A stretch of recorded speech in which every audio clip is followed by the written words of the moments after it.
Welcome to brains coaching institute. आप सभी साथियों का ब्रेन्स कोचिंग इंस्टीट्यूट में स्वागत है। साथियों, आज का जो हमारा सेशन होगा ये होगा प्रकाश के परावर्तन। प्रकाश के परावर्तन क्या होते हैं, ये आपके हाई स्कूल तथा इंटर दोनों के सिलेबस में है, तो इसलिए आप या तो 10th के हों या फिर इंटर के, दोनों क्लास के बच्चे इस वीडियो को पूरे अंत तक देख सकते हैं।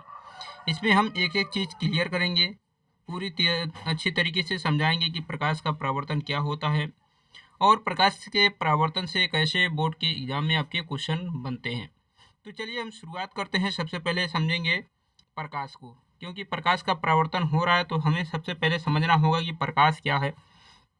तो हम सबसे पहले इस प्रकाश की बात करेंगे, ठीक है। तो सबसे पहले हमारा यही हेडिंग होगा, प्रकाश। अगर आप इंटर में या हाई स्कूल में है तो कॉपी और पेन के साथ इस चीज़ को अगर देखते हैं तो और भी अच्छी है, क्योंकि कॉपी और पेन रहेगा तो आप चीज़ों को नोट कर सकते हैं। सबसे पहले हम प्रकाश की बात करें तो प्रकाश क्या होती है। प्रकाश एक प्रकार की ऊर्जा है। प्रकाश क्या है? एक प्रकार की ऊर्जा है जो हमें देखने में मदद करती है, देखने में मदद करती है, ठीक है ना। यानी जो हमारे नेत्र को संवेदनशील करती है, संवेदित करती है, और फिर हम क्या करते हैं, वस्तुओं को आसानी से देख सकते हैं। तो आपने समझा कि प्रकाश एक प्रकार की क्या होती है, ऊर्जा होती है जो हमें क्या करती है, वस्तुओं को देखने में मदद करती है, ठीक है ना। लेकिन ये जो प्रकाश स्रोत होते हैं, क्योंकि प्रकाश जो होता है वो किसी न किसी स्रोत से ही उत्पन्न होता है। जैसे एग्जाम्पल के रूप में देखा जाए तो प्रकाश आप टार्च के द्वारा, बल्ब के द्वारा उत्पन्न करते हैं। कुछ प्रकार प्राकृतिक स्रोत भी हैं प्रकाश के, जैसे सूरज, ठीक है, तारे, ये प्रकाशिक स्रोत हैं। तो इसमें भी दो प्रकार के आते हैं प्रकाश स्रोत। पहला प्रकाश स्रोत जो होता है वो होता है दीप्त। क्या होता है? दीप्त। पहला प्रकाश स्रोत दीप्त और दूसरा होता है अदीप्त, ठीक है ना।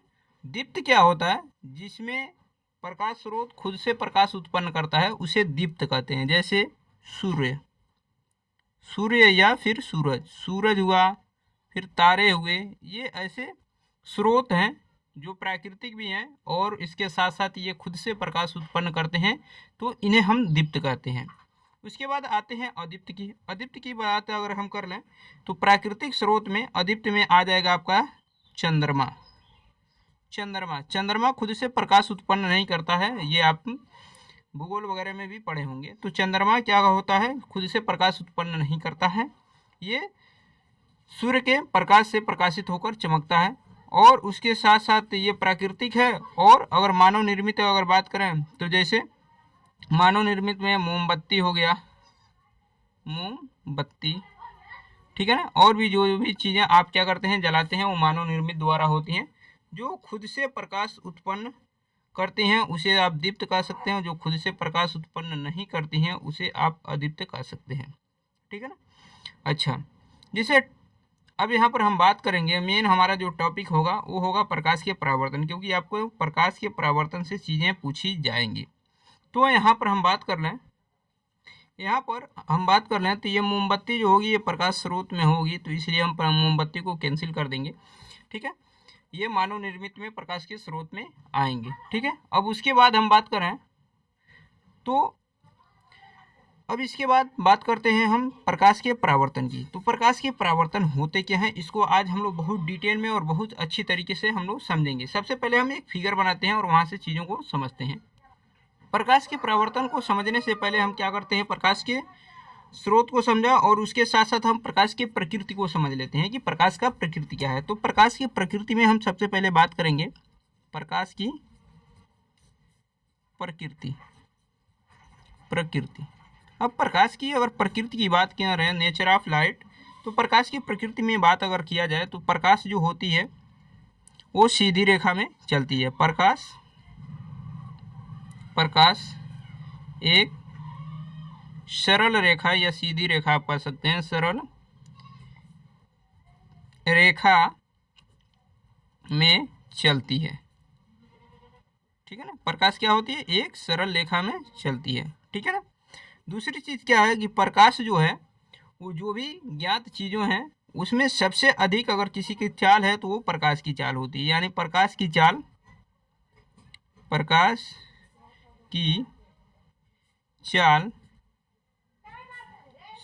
उच्चतम होती है। उच्चतम प्रकाश की चाल क्या होती है, उच्चतम होती है, यानी जो भी प्राकृतिक प्रकाश स्रोत होते हैं उसमें प्रकाश की चाल उच्चतम होती है, ठीक है, इस बात का ध्यान रखिएगा, होती है, ठीक। अब इसके साथ साथ अगर बात कर लें प्रकाश की चाल होती कितनी है, तो प्रकाश की चाल आप जानते हैं सी से रिप्रेजेंट किया जाता है और सी इक्वल टू 3 × 10⁻8 मीटर प्रति सेकेंड होती है, ठीक है ना। ये आपकी प्रकाश की चाल होती है। उसके साथ साथ प्रकाश की अगर बात करें तो प्रकाश जो होती है जो वो एक माध्यम से दूसरी माध्यम में प्रवेश करती है तो उसमें क्या होता है, उनका अपवर्तन और परावर्तन होता है। जैसे अगर एक माध्यम से दूसरी माध्यम में चली जाएगी तो अपवर्तन होगा और अगर नहीं जा पाएगी तो परावर्तन होगा, ठीक है ना। उसके साथ साथ अगर हम बात करें तो प्रकाश की जब एक माध्यम से दूसरे माध्यम में प्रवेश करती है तो उसकी आवृत्ति जो होती है, आवृत्ति नहीं बदलती है।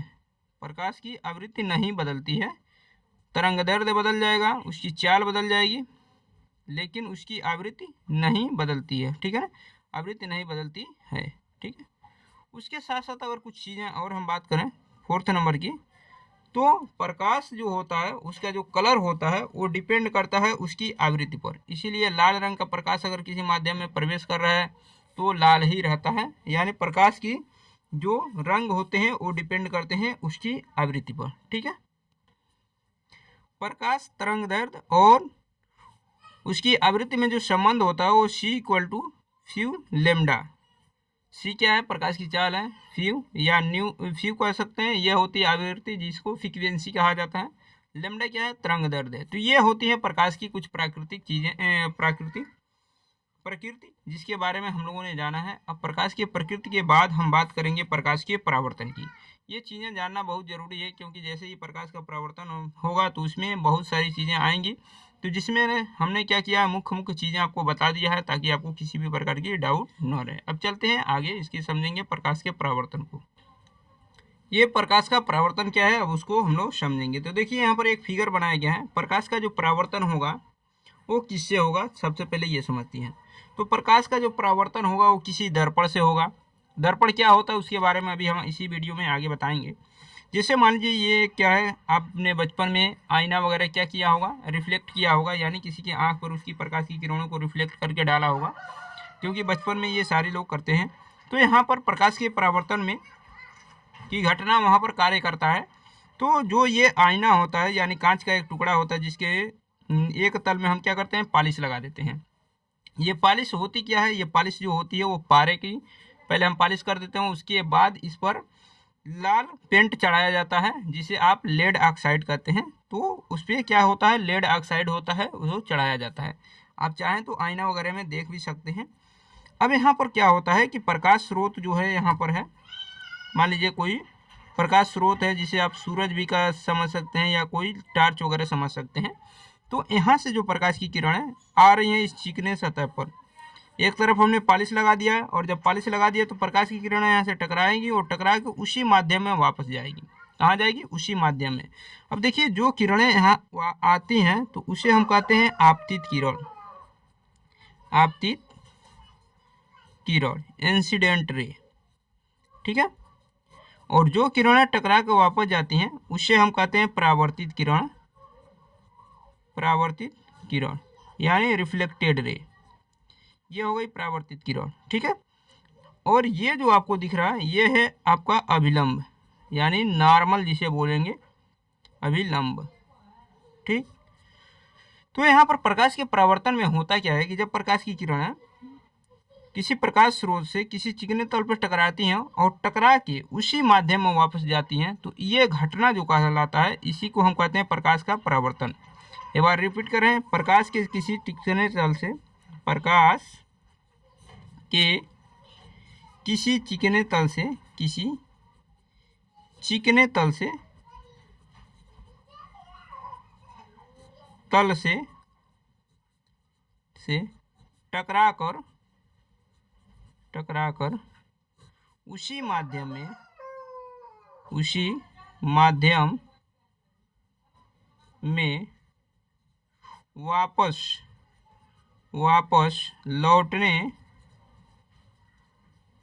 वापस लौटने की घटना को प्रकाश का परावर्तन कहते हैं। क्या कहते हैं? प्रकाश का परावर्तन कहते हैं। यानी जब प्रकाश की किरणें क्या होंगी, टकराएंगी चिकनी तल से और टकरा के उसी माध्यम में वापस लौटेगी, तो उसे हम कहते हैं प्रकाश का परावर्तन। ठीक है ना, प्रकाश का परावर्तन कहते हैं। ठीक, ये हो गए प्रकाश के परावर्तन के डिफिनीशन, जो आप एग्जाम में यही लिखेंगे।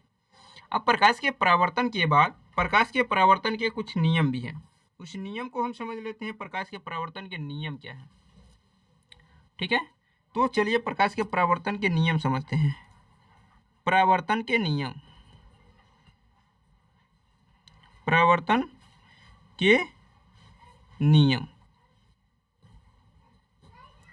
अब प्रकाश के परावर्तन के नियम भी अगर देखा जाए तो जो चीज़ें आपको इस फिगर में दिख रही हैं वही इसके नियम भी हैं। देखिए क्या है।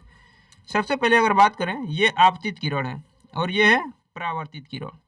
तो आपतित किरण और परावर्तित किरण, उसके साथ साथ आप देख रहे हैं कि अभिलंब भी है, और ये तीनों जो हैं एक ही तल में है। ठीक है, कहाँ है? एक ही तल में है। तो ये पहला नियम है। आपतित किरण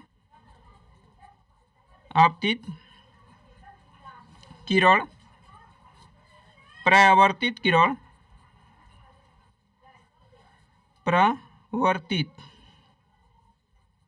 परावर्तित किरण तथा अभिलंब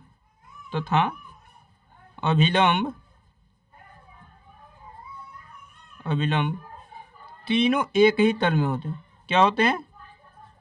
तीनों एक ही तल में होते हैं। एक ही तल में होते हैं। ठीक है ना, होते हैं। ये पहला नियम हो गया। दूसरा नियम क्या है? आपतन कोण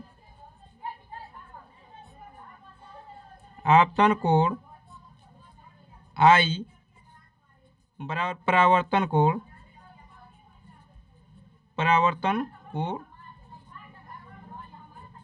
R। यानी आपतन कोण और परावर्तन कोण दोनों क्या होते हैं? बराबर होते हैं। ये है आपके प्रकाश के परावर्तन के नियम। तो यहाँ तक आपने समझा कि प्रकाश का परावर्तन क्या होता है। ये सारे नियम आपको हमने समझाया है। इसके आगे की चीज़ें हम अगली वीडियो में डिस्कशन करेंगे। तो वीडियो कैसा लगा आप लोग कमेंट बॉक्स में ज़रूर बताइएगा। जो लोग चैनल पे नए हों चैनल को सब्सक्राइब करें। मिलते हैं नेक्स्ट वीडियो में, तब तक के लिए अपना ख्याल रखिए। धन्यवाद।